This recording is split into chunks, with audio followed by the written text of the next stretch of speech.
banget.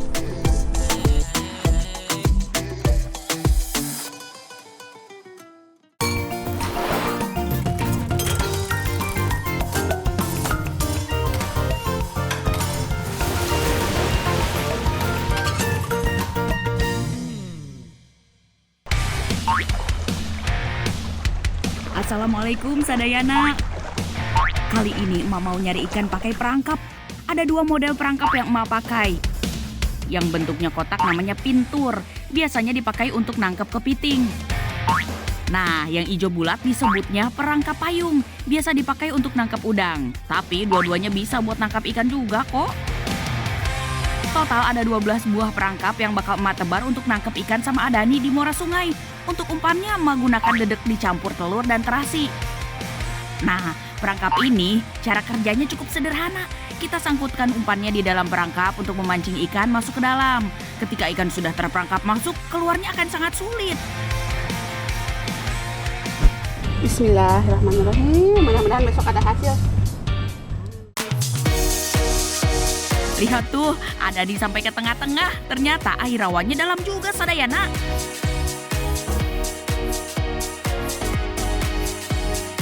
Waktu yang bagus untuk tebar perangkapnya adalah pada sore hari, supaya bisa semalaman terendam di air sungai, lalu keesokan paginya tinggal dilihat hasilnya. Semoga aja bisa dapat banyak ikan. Yang ke tengah-tengah, dalam, pinggir aja. Pinggir.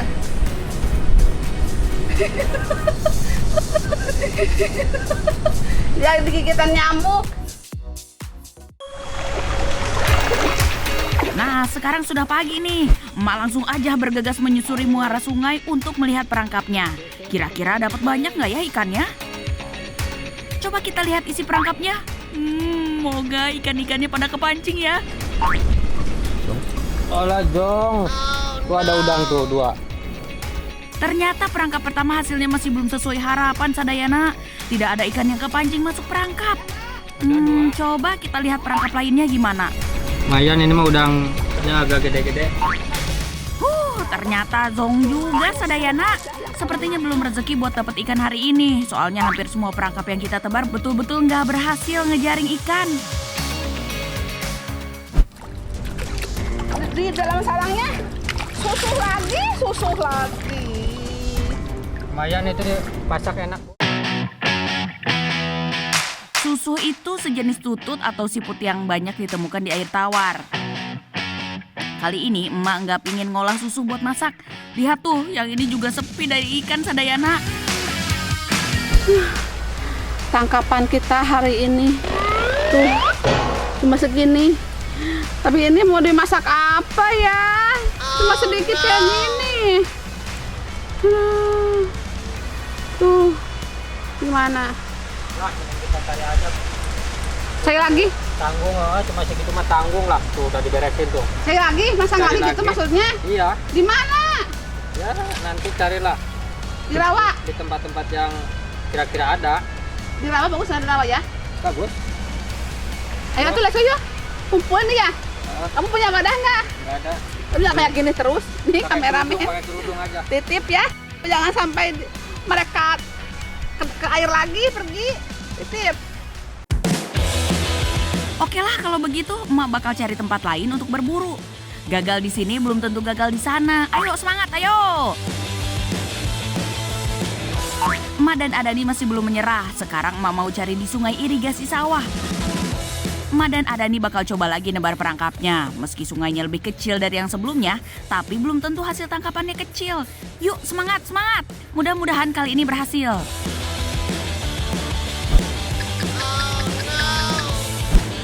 8 jam sudah berlalu. Apakah perangkap kita kali ini berhasil? Wah, lihat kan Sadayana, kepiting!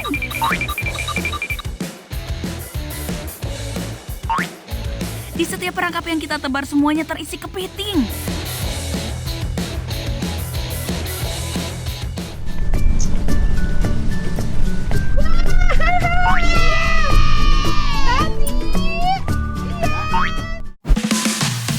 Kepiting ini adalah jenis kepiting sungai yang habitatnya di air tawar. Kalau dimasak rasanya gurih. Kalau begini caranya, emak dan Adani bisa pesta kepiting nih. Asal kuat aja makannya ya. Hehehe. Tapi emak masih ngarep dapat ikan. Semoga di perangkap ini ada ikannya. Kenapa kepiting lagi? Boleh baradan. Sering kuyup Dani. Kepiting terus yang kita dapat, ikannya mana? Kepiting lagi. Ya pesta kepiting. Ikannya kecil-kecil. Ada dua ikannya ada dua biji. Emak masih ngarep dapat ikan nih. Soalnya kalau kepiting semua, emak bisa mabok kepiting nanti. Wah, ikannya lumayan. Udang. Mbak, coba ke depan ya, duluan ya.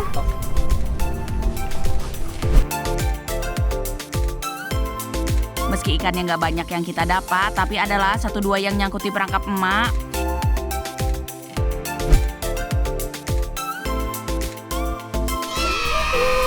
Kebanyakan kepiting semua. Sengaja dari semua wadah jadiin satu. Paling besar nih. Wadahnya. Tuh. Yang kecil mau Nyapin. lepas lagi. Yang kecil-kecilnya nggak emak ambil, jadi kita ambil yang gede-gede aja biar dagingnya banyak.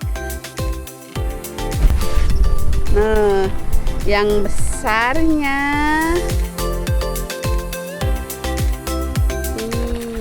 Lepas kamu lepas, pada lepas. Ada lepas. Sini.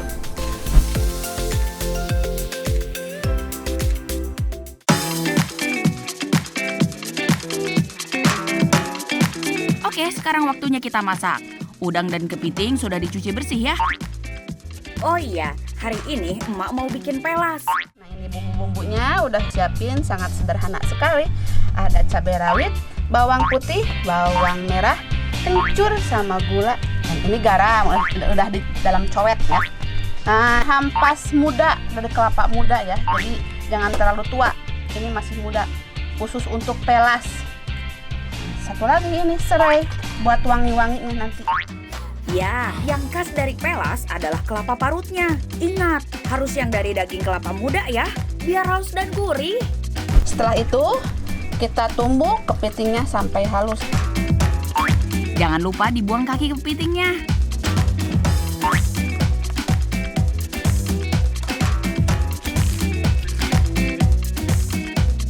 Untuk udangnya juga sama, ditumbuk sampai halus. Tapi kalau ikan bentur nggak ditumbuk ya, takutnya pahit nanti. Nanti ditumpangin aja di atasnya. Oke, sekarang tambahkan kelapa parutnya.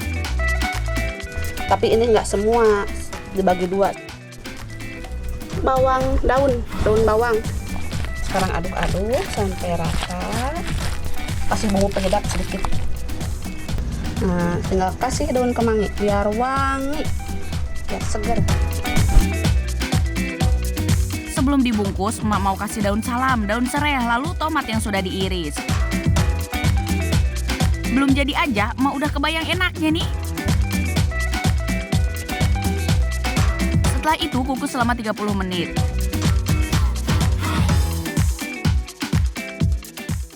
Nih, udah mateng. Udah nungguin dari tadi. Mana ini yang kepiting? Kepiting. Nih, yang kepiting. Ada pelas kepiting dan ada pelas udang. Sok atuh tinggal dipilih atau mau makan dua-duanya. Mangga.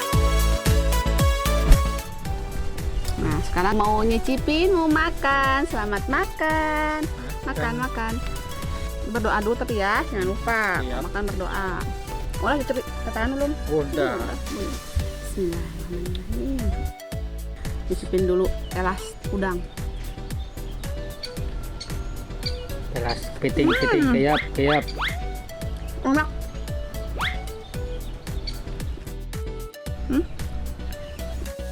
Nah, kamu ya? Boleh? Akhirnya setelah gagal sampai penantian yang berjam-jam berakhir dengan indah. Emak bisa nikmatin juga makanan kesukaan emak ini. Mantap surantap.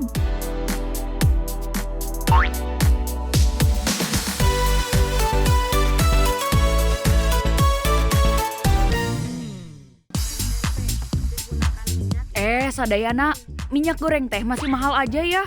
Entah sampai kapan nggak turun-turun, bikin pusing. Makanya emak akalin deh ganti minyak goreng dengan minyak kelapa. Emak malah sampai bikin minyak kelapa sendiri loh. Di tempat emak, pohon kelapa kan berlimpah. Maklum, Pangandaran teh salah satu daerah penghasil kelapa terbesar di Jawa Barat. Yang pengen tahu gimana cara emak bikin minyak dari kelapa? Sok atuh ditonton sampai selesai. Yang pertama kali naik ke pohon kelapa itu kameramen. Pas kameramennya nyampe di atas, di situ ada ular. Kaget deh dia.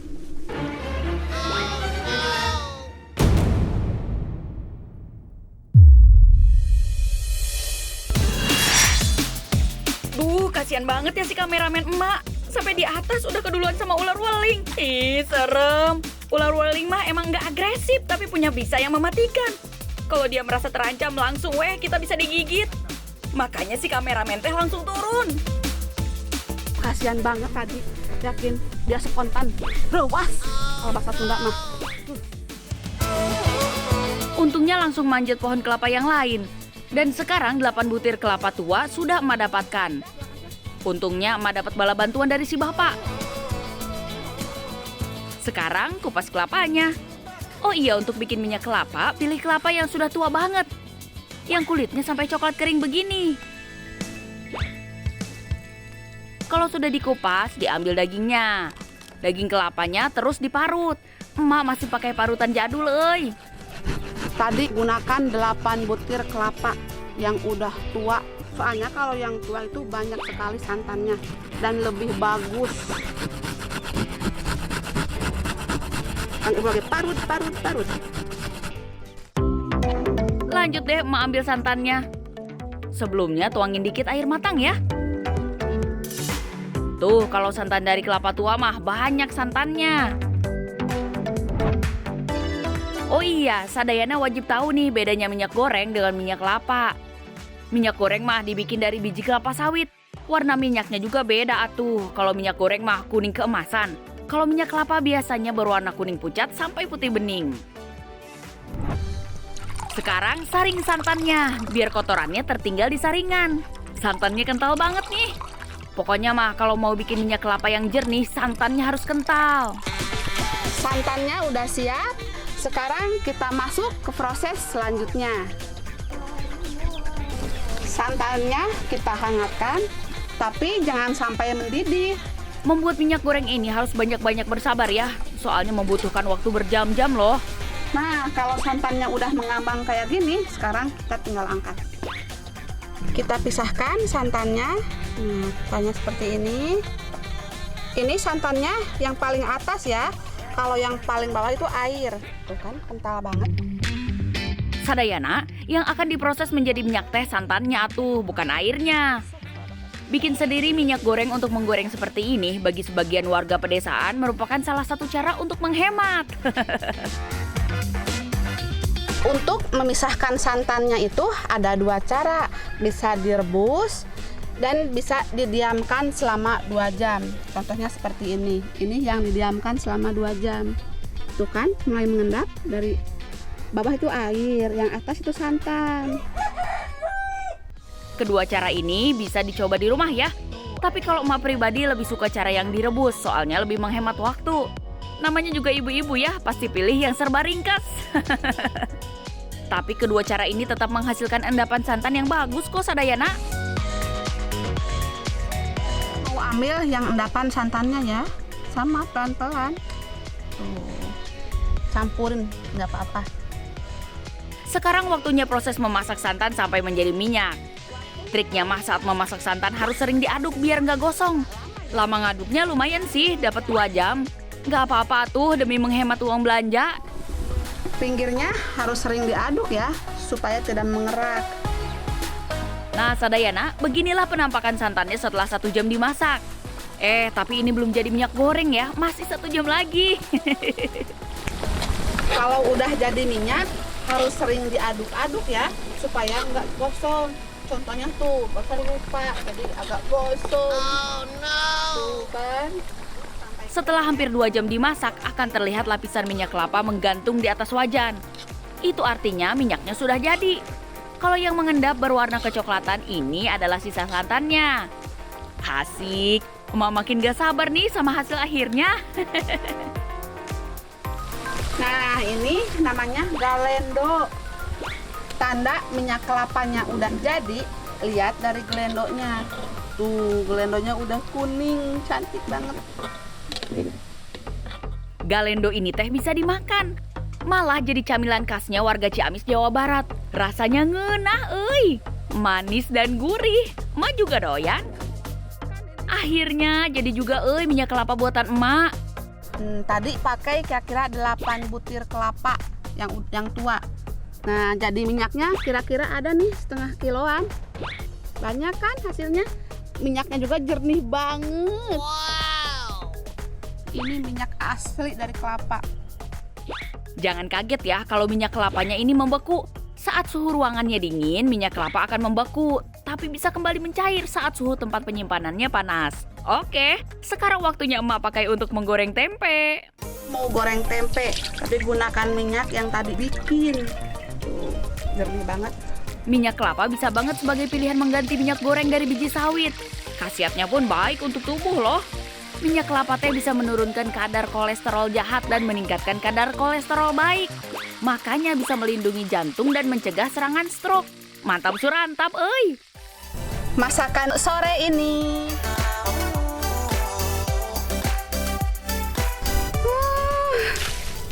Bau dari minyak kelapanya wangi banget. Aduh, jadi lapar. Gimana Sadayana, mau coba bikin minyak sendiri di rumah? Sok atuh dicoba biar lebih irit. Minyak untuk menggoreng teh emang penting, kebutuhan nomor 1 untuk di dapur, euy. Makanya kalau minyaknya langka, sekalinya ada di supermarket, mak-mak ya bakal rela antri sampai dapat. Mahal pun ya mau nggak mau dibeli atuh. Nah, emak punya sedikit tips nih yang bisa dicoba sama emak-emak di rumah, yaitu cara bikin telur goreng tapi nggak pakai minyak. Iya, kalau pakai wajan anti lengket memang bisa. Nah, kalau wajannya nggak punya, ikutin cara emak deh. Pertama, siapkan wajan, lalu terus daun pisang di atasnya. Nah, untuk apinya jangan terlalu besar ya. Kita masukkan telurnya sedikit-sedikit ya. Cara ini teh sebenarnya bukan sesuatu yang baru. Orang zaman dulu teh di kampung masaknya dengan cara begini, euy. Agar telurnya cepat matang, kita lakukan seperti ini ya. Nggak lama, bagian bawah telurnya udah kering tuh. Kalau sudah seperti ini harus diangkat. Siapkan lagi daun pisang di atas wajan untuk mematangkan sisi telur yang satunya lagi.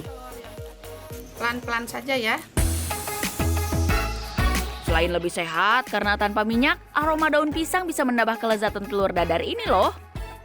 Untuk masak telur ceplok juga bisa, pakai cara yang sama. Hanya saja butuh 2 lapis daun pisang. Semoga cara emak ini bisa sedikit membantu emak-emak yang lagi pusing ya sama harga minyak yang mahal. Selamat mencoba.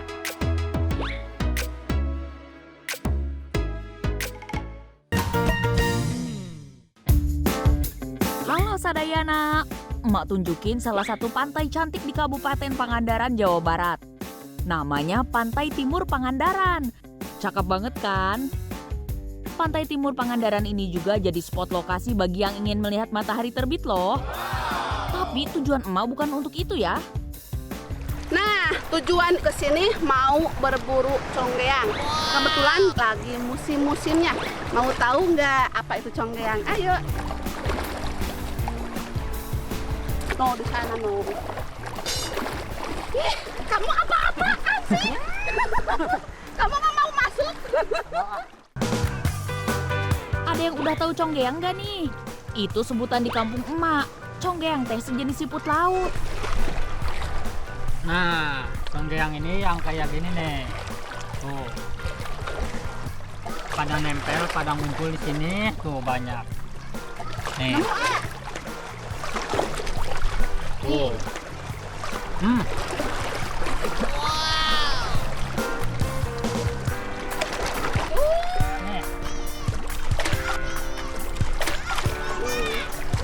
Itu diamnya pada nempel di batu. Nah, ini nih yang namanya siput conggeang. Yang khas dari biota laut ini adalah kesukaannya menempel di batu-batu karang dan bebatuan di pinggir pantai seperti ini. Tapi teh ada alasannya si siput conggeang menempel di batu karang. Batu karang adalah tempatnya hidup, berlindung, dan mendapatkan sumber makanan. Lumayan tuh. Lumayan lah. Ini juga mantap. Nih ada yang Nih, juga dapet. Lumayan baru sebentar aja udah dapat banyak. AA kameramen aja sampai nggak tahan untuk ikutan ambil tuh. Aduh, ini mah lumayan terjal. Susah, dia di bawah batu pada ngumpet. Ya bukan tanpa kendala sih. Karena kalau siputnya ada di bawah batu dan terendam air, lumayan susah untuk mengambilnya. Belum lagi ombak yang menerjang badan emak berkali-kali.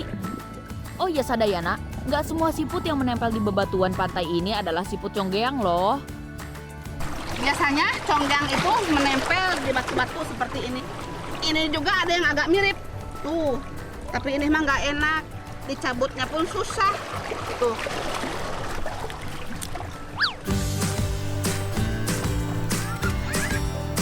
Beda sekali sama conggeang. Kalau conggeang dicabutnya teh gampang. Bapak mah malah asik ngejala ikan ya. Soalnya hobinya dia mah ngejala ikan tuh. Tuh lumayan banyak kan? Dapat banyak nggak? banyak nih. Mana? Ih sama. Oh. Baru kali ini kayaknya hasil buruan emak sama banyaknya sama Adani. Biasanya mah hasil emak lebih sedikit. Ayo kita lanjut ke batu yang lain. Ayo Lanjut cos. Lanjut, Ayo, ah. ya. Mana ini?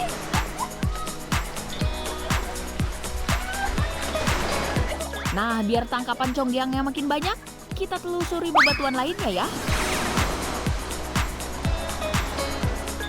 Tangkapan kita hari ini tuh banyak kan? Karena ini udah banyak, sekarang kita mau pulang ya. Kita mau masak ya. Pulang, udah sore. Ayo pulang.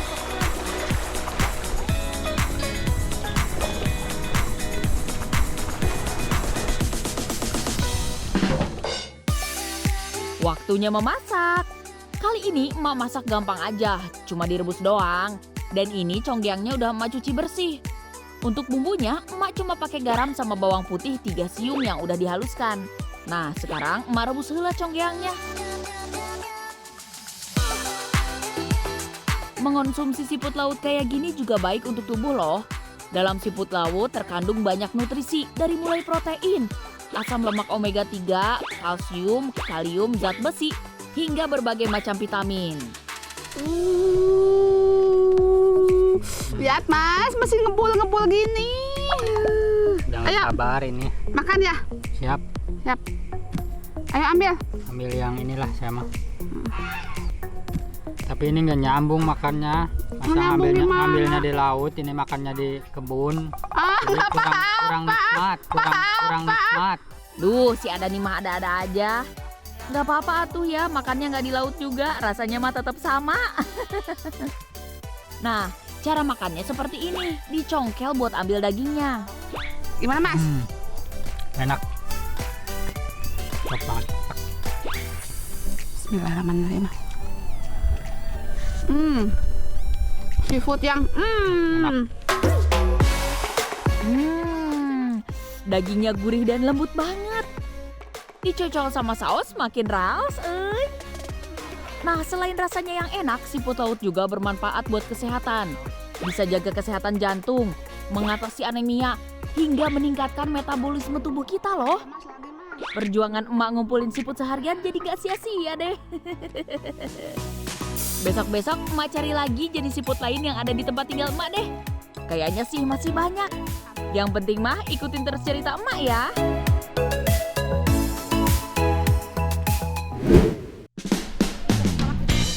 Rencananya hari ini emak mau nyari sayur-sayuran yang ada di sawah. Soalnya di pantai cuacanya lagi jelek. Kira-kira kita dapat apa ya di sawah? Ih, ada si Babes tuh. Kita sana yuk. Rencana tuh aku tuh lagi cari bahan masakan. Kira-kira apa ya Beh di sini? Oh itu ada sebelah sana itu Apa, Beh? ke Talas Bogor. Itu Bisa enak? dimasak. Ya enak ya. Oh, belah mana Beh? Itu sebelah sana. Wah, Sadayana, kata si Babe di sana ada talas Bogor yang enak buat dimasak. Kira-kira enaknya dibikin apa ya? Yes, sekarang nemuin bahan masakan. Emak harus hati-hati nih jalannya. Jangan sampai nginjek padi. Bisa diomelin si Babe dan gak dapet izin ambil talasnya. Nah, bukan umbinya ya yang emak mau ambil, tapi batangnya. Katanya batang talas ini enak loh kalau disayur. Hampir semua bagian dari tanaman talas teh bisa dimakan. Dari mulai umbinya, daunnya, sampai batangnya ini. Orang Jawa mah nyebut batang talas ini lompong. Talas juga selalu tersedia kapanpun karena tumbuhnya nggak mengenal musim. Jadi bisa tumbuh kapan saja. Nah, kalau talas Bogor mah sebenarnya sebutan untuk jenis talas ketan. Kalau sudah direbus, umbinya teh lengket kayak ketan.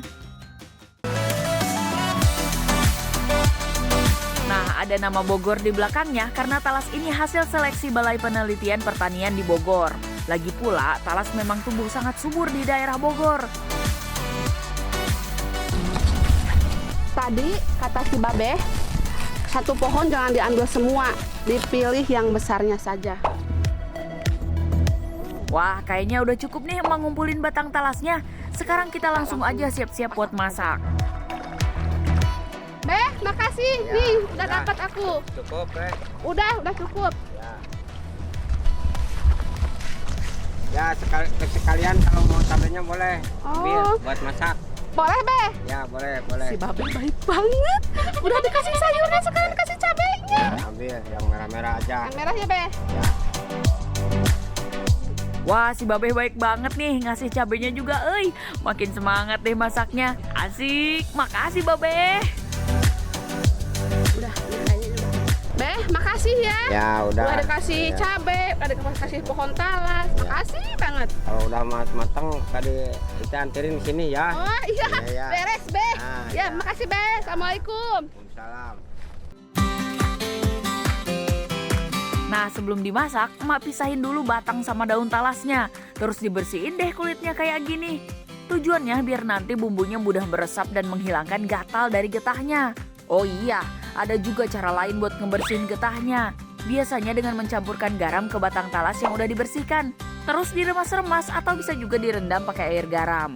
Kalau sudah dibersihin, potong kecil-kecil sesuai selera biar gampang masaknya. Terus dicuci sampai bersih, sampai benar-benar bersih dari getahnya ya. Nah, kalau udah bersih, emak rebus di air mendidih selama 2 menit biar batang talasnya empuk. Untuk bumbunya udah emak siapin nih. Ada gula merah, lengkuas, terasi, cabai rawit, bawang putih, bawang merah, boros honje, kencur, pakai jahe sedikit, ada salam, serai, penyedap rasa, dan yang terakhir garam. Semua ditumbuk ya, kecuali daun salam, sereh, boros honje, dan lengkuas. Setelah bumbunya ditumbuk, sekarang kita masukkan ke air yang mendidih. Nah, di sini emak tambahin jengkol biar lebih mantap, euy. Tapi kalau Sadayana nggak suka jengkol ya nggak apa-apa, tuh nggak usah ditambahin. Ini mah emang kesukaan emak. Masukin deh sekarang batang talasnya. Masak sampai empuk ya. Nah, di dalam batang talas atau lompong ini mengandung banyak gizi loh, dari mulai karbohidrat, protein, kalsium, fosfor, hingga zat besi. Selain itu, batang talas juga mengandung banyak vitamin dari A, B1, dan C. Lengkap pokoknya. Nah, kalau udah empuk kayak gini berarti sayurnya udah matang dan siap untuk diangkat. Masakannya sudah matang, hore! Ini dia. Ada goreng ikan asin, sambal terasi, dan menu utama kita hari ini, sayur talas.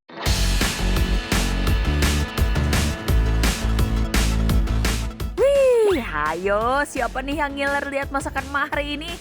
Nah, selain mengandung banyak gizi, mengonsumsi batang talas juga bermanfaat untuk kesehatan loh. Kandungan seratnya teh bisa melancarkan pencernaan, terus kandungan kaliumnya juga bisa bikin jantung lebih sehat. Pokoknya mah mantap pisan euy.